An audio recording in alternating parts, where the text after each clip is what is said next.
South African survivor specialist Alexa and Robert are back. We are exhausted. I've been up since 4 o'clock in the morning, and Robert has been drinking in Boston all weekend. So we're And coming at you live. I got off a plane 2 hours ago, and I just watched the episode. So at least I'm Yes. fresh. I got it fresh there. But And Robert wanted this time. He wanted Monday. I chose suggested this specifically, so I cannot complain at all, and I will not be complaining. But this episode, in my mind, kind of ties in with our moods. This episode was like, let's possibly do this. Let's possibly do this. And narrator, they didn't do it. What I'm liking is the new school feel that like, we're not even at the finale and we're at the final four. So the finale will actually be like the final three. I don't know how this aired, in real time, but I am liking that because I feel like the episodes are a lot more nuanced. But at the same time, there's not a lot going on in them because nobody's making the move that needs to be made.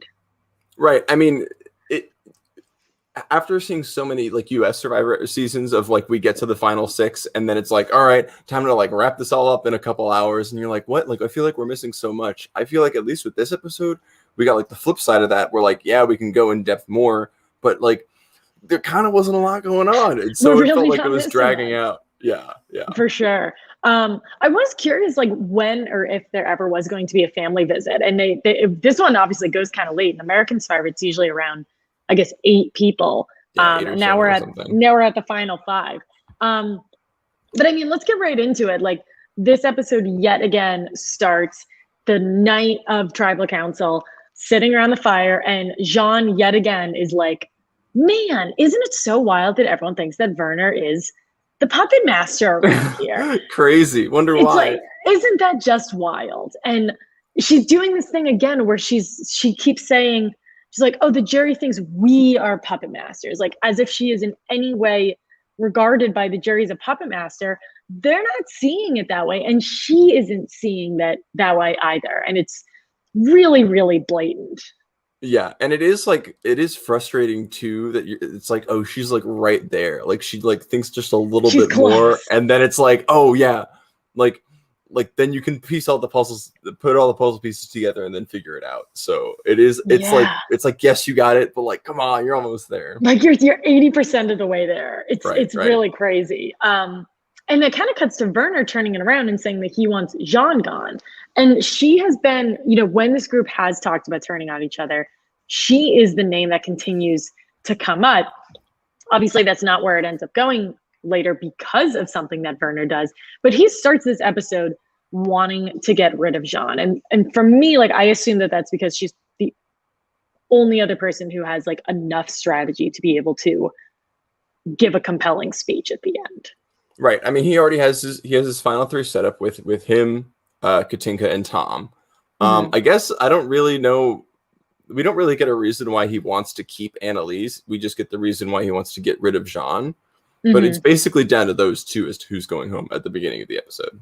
Right. And I think he would keep Annalise just because I don't think there's any connection with the Luzons. If I'm going to be honest, I can't even remember which side of the Luzon alliance she was on way back at the beginning. I mean, like that's because we just didn't know anything about Annalise at the beginning. Yeah, and to be candid, we don't know that much more.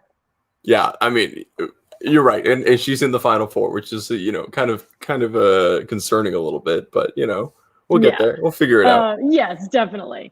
So then, speaking of Annalise, Katinka and Annalise, they talk about getting rid of Werner, and Annalise tells Katinka about this extra vote. Which again does not go into use. So Annalise, I don't want to put all the blame on her because there's really just not a lot she can do with an extra vote in general, and with just the hand she's dealt, there's not a lot that she can do. Right. And I think she's kind of just like grasping at straws, trying to find any move that she can make. Yeah, I mean, she does have like we have seen like some good strategy ideas come out of her, but like it's like when you like start something that you think is really cool and then you like get bored of it and then you don't go through with it. That's kind of how it felt. How it felt. Annalise is like playing her strategy, at least with this extra vote here. So yeah, like she got a toy that was like advertised really well, but she bought it and like realized she isn't that into it. Yeah, exactly. Yeah, I mean, she does end up using it this episode, but like we'll get to that later. I thought, yes, I did think it was interesting. I mean, we move to like from the Annalise Jean stuff, we see that Katinka is starting to say like, hey, we might want to get rid of Werner, which for all the crap we gave Katinka at the beginning of this season, that was a really, really good idea. Yeah, and she tried. She talked to Annalise. She talked to Tom, which like for what it's worth, like you kind of have to. There's just so few people left. But you know, Tom has something. I wrote like this. He says something along the lines of like, oh wow, the jury could actually like that, but I might not want to do it. Like he gave no reason. He was just like, I don't think that I would do something like that, even though he admits that that's exactly what the jury wants. Right. And it's weird. And we keep seeing this thing with Tom about like, he just does what he does. And he likes Survivor and like, he's a fan of the game, but he just kind of ignores it, and just does whatever he wants, which is like, I guess kind of cool. Like in terms of like how this game affects people emotionally, but also like, bro, you're on Survivor, just like do it, you know? Yeah, it's definitely interesting to see. Tell me if you can think of any like American Survivor comparison to this, but somebody who is so content with their place as like the worst person on the season. Because it's not like Sherry was getting dragged, but she didn't really react well. I mean, I wouldn't agree with this statement, but some people would say Ben from season 40 is okay with it. I mean, well, you don't agree with that? Well, I don't think Ben's a bad player. Hot take. But, you know, he was kind of like, I would rather have my own values than like continue playing like whatever game this is for fifth place. Okay, that's a good comparison. I think Ben's a bit less abrasive, but I also think Ben is a better player than like the community wants to give him credit for. So absolutely. But that's another podcast. That's another podcast. Yeah. So anyways, Tom is like, cool idea, but I'm not going to do it. So again, like good on Katinka for giving this a shot. And then Tom then goes to Werner, and I thought that he was immediately going to tell on Katinka, but he didn't. He was just like, hey, I'm not going to betray you for no reason. For not that I have any reason to bring this up. Yeah, but just like, so you know. Just so you know, in case there was something that was going to come up, I wouldn't do that. Which would immediately make me be like, oh my God. Yeah, that was like that was the asking for a friend of I'm not going to betray you. Asking for a friend. I like that. Yeah. And yeah, Werner, I don't know. I forget if Werner is a confessional, but that's pretty much like, huh. But the way that Tom presents it, like as a viewer, I'm like, oh man, like maybe Tom's playing him. And like maybe this group of three is going to make something happen, especially with this extra vote. But then we go into this reward challenge where they see their loved ones. And this is, this like, how did you feel about this in comparison to American Survivor loved ones visits? I think inconsistent with like a lot of the weird problems I've had with this season. Like the editing just kind of felt weird.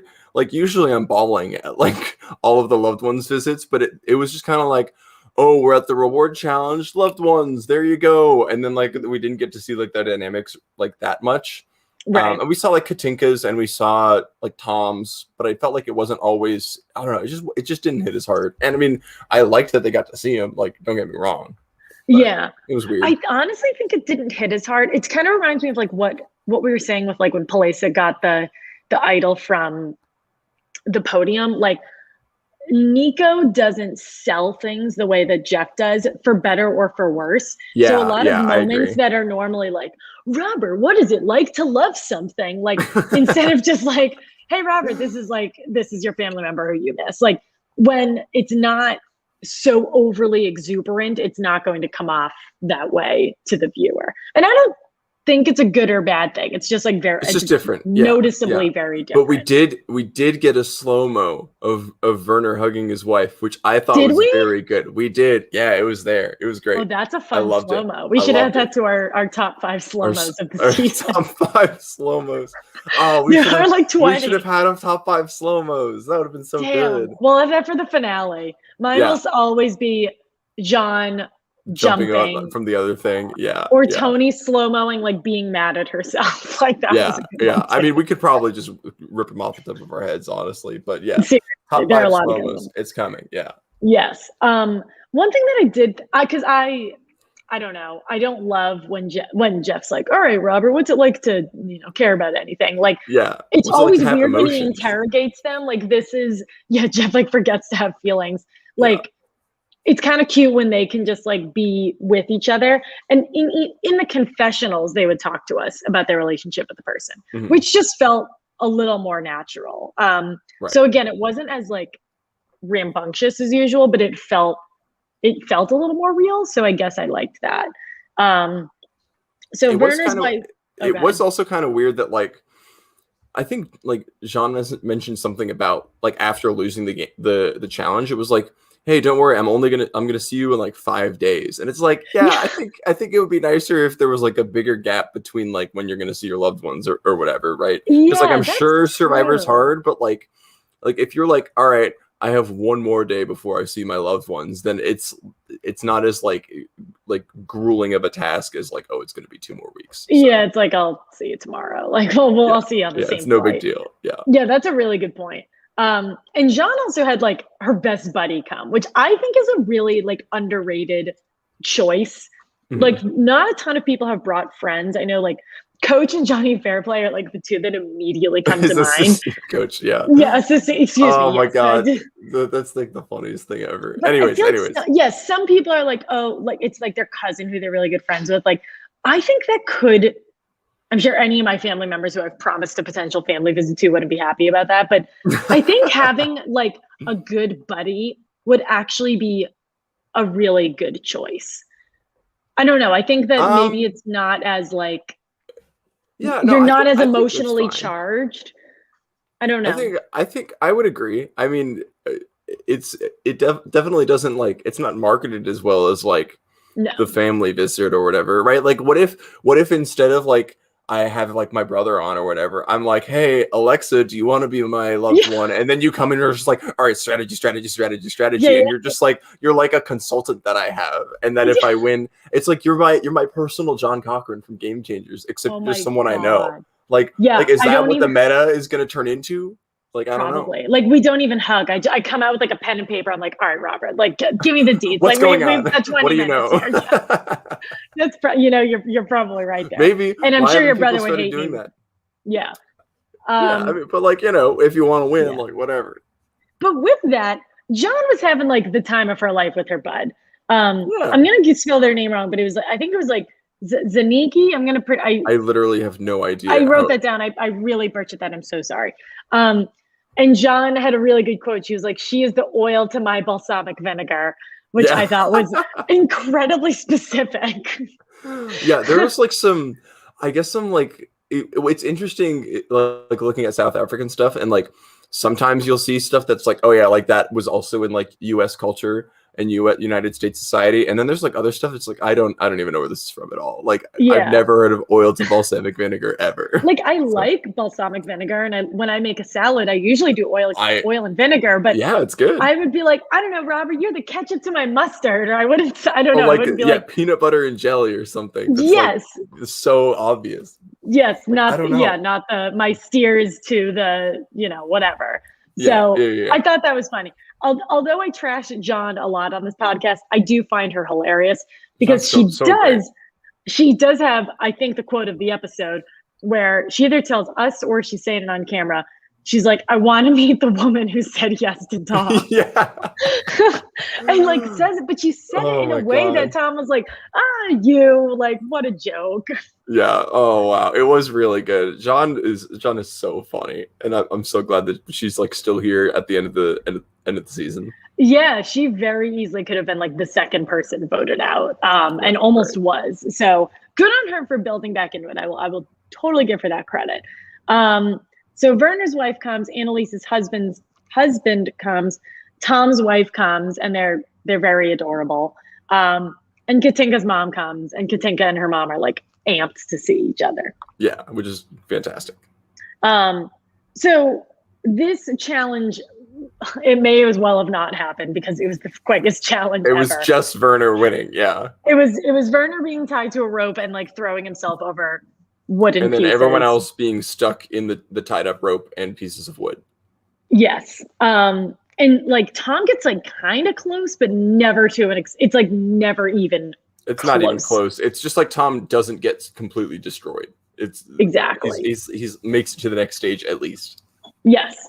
So Verner wins this, and he takes his present final three. He picks Tom, and he picks Katinka. And I don't think John takes it too badly. And I think Annalise, like, upsettingly just, like, kind of knows her place in line. Right. I mean, it's very obvious, like, oh, it's the final three, and then the other two, John and Annalise, just like, yeah, we can't do anything about it. Yeah, whatever. Yeah, this sucks.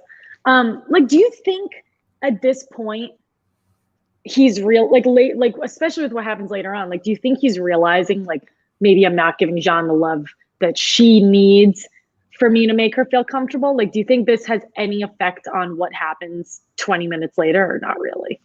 Of Verner's choice? Yeah, like to pick Katinka, or I obviously pick Tom because, you know. I mean, I guess that's actually a really good point. I think it might be. I felt like the votes at Tribal Council were still just mostly strategic, though, but that definitely could be an influence for it. Yeah, I think so. Because John is someone who, like, hasn't needed the reinforcement, because I think she never thought she always thought that she was in. And right. I think her not getting picked is maybe the first time where she's like, I don't know. Like, this doesn't, I don't know, this doesn't feel right. Because when they get back to camp, Annalise, like, finally kind of gets to her and is like, we should flip and get Verner out. And John, like, kind of is into it. Like, at this point, I'm thinking that, like, every single person has at least expressed interest, and there's an extra vote. So I actually think that something can maybe happen here. But obviously Verner has that. But again, even at 5, if you play the extra vote and force a tie, then you still lose on the revote. So exactly, like, it still kind of doesn't work, and it's like this half-baked, like, Annalise extra vote idea that doesn't really work. Exactly. And then for the reward, they get this Filipino stir fry, which looks delicious, and a phone to take selfies on, which always cracks me up. I think it's fun because, like, how else are you gonna get like I mean, I guess technically you are on camera 24 hours a day, and if you wanted a photo, you could just, like, do whatever you wanted. But it's cool, you know. Yeah, it's cool to, like, have a little photo that's, like, yours and not. I've always wondered, PBS or whatever. So yeah, that's kind of scary. Yeah, I've always wondered, like, if they get photos, or if, like, the cameraman will take pictures for them. But anyways, that's, like, kind of really all we get before the immunity challenge, which is I think it's the final challenge of Millennials versus Gen X, or it's the second to last challenge of Millennials versus Gen X. Yeah, I think it was, like, I remember Kim doing this challenge also, or something. Yeah, maybe in Winners at War. I don't know. It was a challenge. Yeah, we've seen it before. Yeah, I do not remember when challenges were, but yeah, you pretty much get. I just remember this because Adam, like, quote unquote, gave up and, like, had Ken win so that David could get voted out. I remember that was, like, this whole thing. Okay. But pretty much there's, like, a wire obstacle course. You have this really long fork, and you pretty much use that to move clay pieces, or, like, clay bowls stacked up top. And Verner, like, normally would be the person to win this, and Tom wins immunity. That was real. I mean, we get a very close what is it called? A very close finish, like, all things considered, seeing as, like, Verner's been, like, destroying all of these challenges. And like, I thought at the end Verner was gonna win again, and it was gonna be like, oh, all right, he has immunity and an idol. But like, right at the very end, Tom, like, yells really loud and maybe throws Verner off or something. I don't know. And Tom's got a big yell. Yeah, he does. Very scary. And then Verner drops his tower, and Tom wins, which was really exciting. And we see Tom break down into tears, deservedly so, because that's definitely a big win. That is a big win. Yeah, it's one of those moments where you're like, okay, I'm happy for him. Like he won this, obviously. Right. So we get back to camp, and John, like, she's so frustrating. She has a confessional that's like, oh, well, you know, Tom was going to go home tonight, which there was no shot Tom was ever going to home. Yeah. So she's like, now we have to vote Annalise. So there's still that just, like, blind trust that obviously ends up working out fine for her, because Verner, like, ends up kind of re-saving her. And I thought that Verner said that he was going to play the idol in front of everybody, but Did he actually say that, or did he just tell us? I think he told us about it. He might have told one person, but I don't remember who he was talking to. Mm-hmm. But then what he does is, I think technically it's a bad move, but like he gets to tribal and he's like, yeah, you're only safe if you have the immunity necklace or an immunity idol, and he pulls it out. And I'm like, you don't need to do that. Just like you're already the only person. Actually, no, I guess actually in this situation where he is trying to save someone else, it's good because then you're showing that, like, if you show the idol, then it's like, I'm going to use it on myself, and then he can save Jean, and then like that's kind of a big play. So, but like, I don't know, you could just save Jean or something. So yeah, it's like a better version of what Wendell did. Well, maybe not, because Wendell wins because he gives Laurel immunity. It's sort of like that, but this is like significantly more effective because I don't think Laurel had any chance of going home. But so Werner, like, he tells us, he's like, I don't know, I think I would be okay getting rid of Jean because she would advocate for me on the jury, because 2 weeks prior, PK said that he will torch him to the jury. Do you think that if he had gotten rid of Jean that she would do that, or do you think she'd be mad?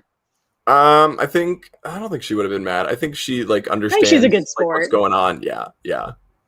Like she deals with enough stuff that like, oh, she'd be like, oh, whatever, you know, like I got voted out. It's fine. Yeah, exactly. So what else do we have? Oh, and then Tom then spills the beans to Werner that Katinka was going to vote him out. And this kind of happens a little like semi-close to tribal.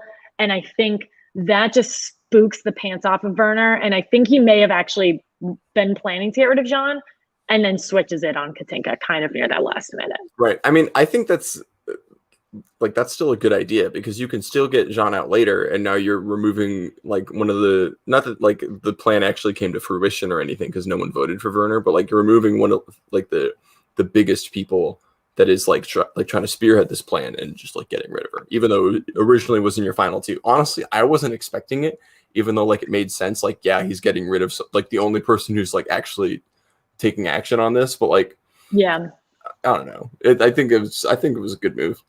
I think it was a good move, but I thought it was going to be Annalise or Jean who went home, because absolutely. Because Annalise was like a little more open about her plan because she had something to go with it. Katinka, I really thought, was being discreet and was like really making good arguments there. So anyway, so the way that these votes end up falling are Katinka and Annalise vote for Jean. Jean votes for Annalise, and Tom and Werner vote for Katinka. So nobody ends up voting for Werner. This never even remotely follows. Not even with the extra vote, which was like the whole plan that Annalise had. And it's like, what are you doing? Like, come on. Yeah, it's crazy. So Annalise plays her extra vote, and then Werner goes up and like kind of showboats around the idol, which I love, because I do, although I'm like frustrated by him, I do think that he is like a very fun player. Right. And he plays this idol for Jean. Annalise is then like, oh, I am going home, because she thinks that everyone figured out that she was trying to get rid of him, and somehow nobody figured that out. Right. Also, I want to point out that Jairo Garcia says that Werner told Tom about the idol before the tribal. Okay, gotcha. Yeah. Also, Noah Salmon above said, I know you guys have been asking why this season is so beloved. Trust me, the final 4 episodes and the finale are some of the best Survivor episodes in history. Very excited for you. That's exciting. That is very strong. And we're very excited. I'm gonna hold you to this, Noah Salmon. If it's bad, we're at 6:12 p.m. We know where you live. It's 100% your fault and not ours, or not our fault. Yeah, words are so hard. Katinka's gonna come back and win and blank the whole jury. Yeah. Anyways, so I think at the end of the day, so obviously Katinka ends up going home. The jury is like feeling this. Like, the jury loves this. They can't stand Werner, but I think they really like that. It was entertaining. It was kind of like a whatever episode, and then I was like, oh, cool, whatever episode with a really good finish. Yeah. And I think I think he did like a better version of what Wendell did with Laurel, where he saved somebody who like one didn't need to be saved, and just totally reaffirmed something that he did not believe in. Right. 2 days ago. So right. I'm really curious, like, who do you think his final 3 is now? I don't think it matters.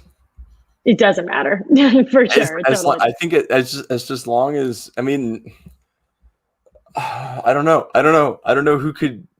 Maybe Jean wins if he's she gone? gets Werner out, and if it's Jean, Tom, Annalise. I think she wins. I think Jean wins that. Yeah, but there aren't a lot of combinations left. No, they're not. It's I think Werner wins if he's there, and if not, Jean wins. Yeah, I think it goes Werner, Jean, Annalise, then Tom in terms of win priority would be my guess. But yeah, so I'm just scared Tom's gonna win now. I've now that we're saying that, oh man, Tom or Annalise is gonna win. Oh god, he can't win. I think it's gotta be Werner or Jean. Jean would be, if Jean wins, because that's kind of where we are right now. Right, if Jean wins, I will get a very oh god, what the heck was his name? I can't even remember. Australian Survivor season 2. Jericho. I get a very, very Jericho sense from her. I wasn't pumped about Jericho winning because it felt like it came out of nowhere. And he was Luke's right-hand man the whole time and was kind of taking credit for all these moves that I thought were Luke's. And I feel like I'm seeing a ton of that with Jean. So it feels like it will be unsatisfying, but it would, if she beat her, that would be really. She's not even like the right-hand man to Werner. They're just slightly aligned, and she's just there. Yes. If she beats him, if anybody beats him, that will be pretty epic. I would love to see that happen, but I don't know how that happens. Yeah, I don't know. Yeah, I don't know. We will see. We will see. We have only 2 more episodes left here. Next week, we are going to recap the final 4, and then the week after, we are going to do the final 3 and the finale. Unclear if this season, if the final tribal council is a final 3 or a final 2, but regardless, everyone keeps talking about a final 3, but who knows? If there's a final 2, that will certainly make things interesting. Oh, yes. Definitely. Oh, yes. Anything else you have on this episode, Robert, before I close this out? Not really. All I know now is that I should be excited for next episode. So I'm going to be excited for next episode. Thank you, Noah. I will not sleep until I watch this episode. Are you going to watch this episode? So immediately. Immediately. I will not sleep. So we have a pretty busy night tonight. So in about 8 minutes, Phil and I are going to be continuing our Ultimate Survivor season. We are going to be talking about our favorite episode that has 18 players in it, which is Jimmy Johnson versus Jimmy Tarantino. It will be the only time. It will be the only time we talk about Survivor Nicaragua ever. You should tune in. It's actually a really good episode. Wow, that's really funny. It's quite good. That's fantastic. So tune into that, and then later, Phil and John are continuing their movie podcast with 12 Angry Men, which is a good movie, and then Sinister, which is the scariest movie I've ever seen. So if you guys care about that, it was horrible. Good to know. Then Robert and I will be back at some point next week. It is a holiday on Monday, so we will have to probably make some adjustments, but we will let you guys know. Become a patron, follow us on social media, and we love you.